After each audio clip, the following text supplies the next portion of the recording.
Francesca입니다. 그리고 레나입니다. 오늘은 한글날입니다. Deswegen stellen wir heute in Berlin Kajang Arimdon Arirang und Holo Arirang vor und freuen uns mit allen, das Fest zu feiern.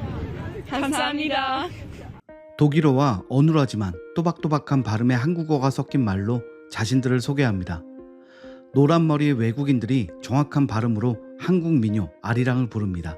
작년 10월 9일 한글날에 독일의 수도 베를린에서 있었던 한글날 기념 거리 공연입니다. 수백 년 전 우리의 글자 한글이 반포됐던 날 2021년의 베를린 한복판에서는 아리랑이 흘러나왔습니다.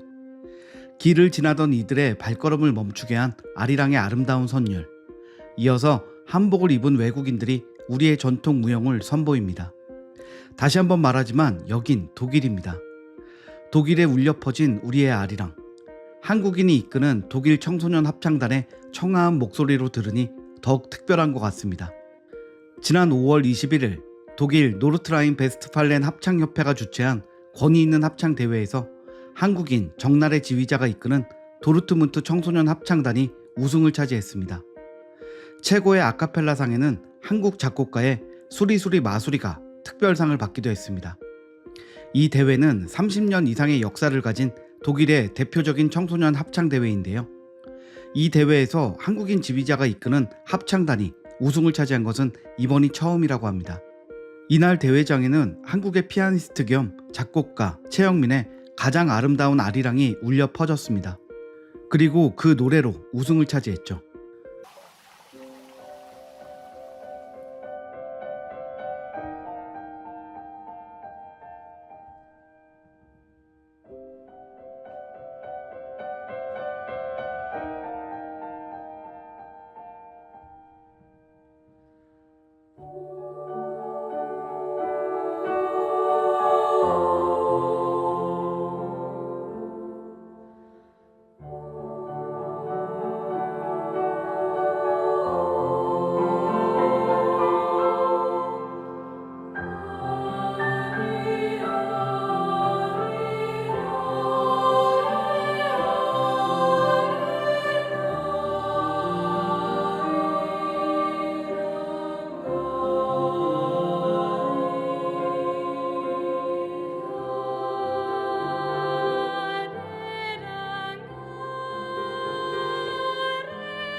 한국에서 성악을 전공한 뒤 독일로 건너와서 지휘자가 된 정나래 지휘자. 그녀가 이끄는 서독일 방송 도르트문트 청소년 합창단은 다양한 문화와 배경을 가진 9살부터 14살까지의 어린이와 청소년으로 이루어진 독일 최고의 청소년 합창단입니다. 정나래 지휘자는 2018년부터 벌써 5년째 이 합창단과 함께 역사를 쌓아가고 있는데요. 정나래 지휘자의 신념은 처음 합창단을 맡았을 때부터 지금까지 똑같습니다. 그녀는 한국과 독일, 서로가 낯선 양국 간의 문화 교류에 음악이 큰 역할을 할 수 있다고 생각합니다. 그래서 독일 청소년 합창단을 맡게 된 이후 합창단에게 한국어 노래도 가르쳐주고 한글 가사가 더 와닿을 수 있도록 독일 도르트문트 한글 학교에서 한국 문화 수업을 듣기도 했습니다. 아리랑이라는 노래는 한민족의 얼과 한이 담긴 노래죠. 우리만의 정서를 완벽하게 이해할 수는 없다고 하더라도 좀 더 자세한 교육을 통해 그 노래가 한국인들에게 어떤 의미인지 알려주는 것은 독일의 아이들이 한국에 좀 더 친밀감을 느끼게 하는 것 같습니다. 실제로 합창단원들은 정나래 지휘자의 이런 교육 방식을 굉장히 좋아하고 잘 따른다고 하는데요. 우리는 아리랑을 부르기 전에 아리랑이 어떤 이야기인지도 배웠습니다. 덕분에 우리가 무엇을 부르고 있는지 정확히 알 수 있었고 합창단 전체가 이 노래의 느낌을 마음으로 느끼는 데 큰 도움이 되었습니다. 가사와 멜로디뿐만 아니라 노래를 부르면서 감정을 더 잘 표현할 수 있습니다. 아리랑 안에 담긴 감정이요 라는 합창 단원의 인터뷰만 보아도 정날의 지휘자가 꿈꾸던 음악으로 가까워지는 한국과 독일이 실현되고 있는 것 같습니다. 합창 단원 중 몇 아이들은 아리랑을 배우면서 한국 문화의 독창성에 반해 따로 한글 학교에 등록했다고 하는데요. 진심으로 한국 문화를 이해하며 부른 노래이기에 그들의 우승이 더 값진 것 같습니다. 합창단이 우승을 차지한 대회에서 부른 가장 아름다운 아리랑은 정날의 지휘자의 한독 문화 교류를 위한 끊임없는 노력의 결과물이라고 볼 수 있습니다. 이 노래는 피아니스트 겸 작곡가 최영민 씨가 도르트문트 청소년 합창단만을 위해 편곡한 아리랑입니다.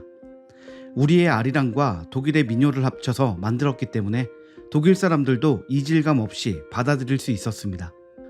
자연스럽게 스며드는 문화는 강력한 영향력을 가지게 되죠. 이제 독일 사람들은 아리랑이 한국의 노래임을 알게 되었습니다.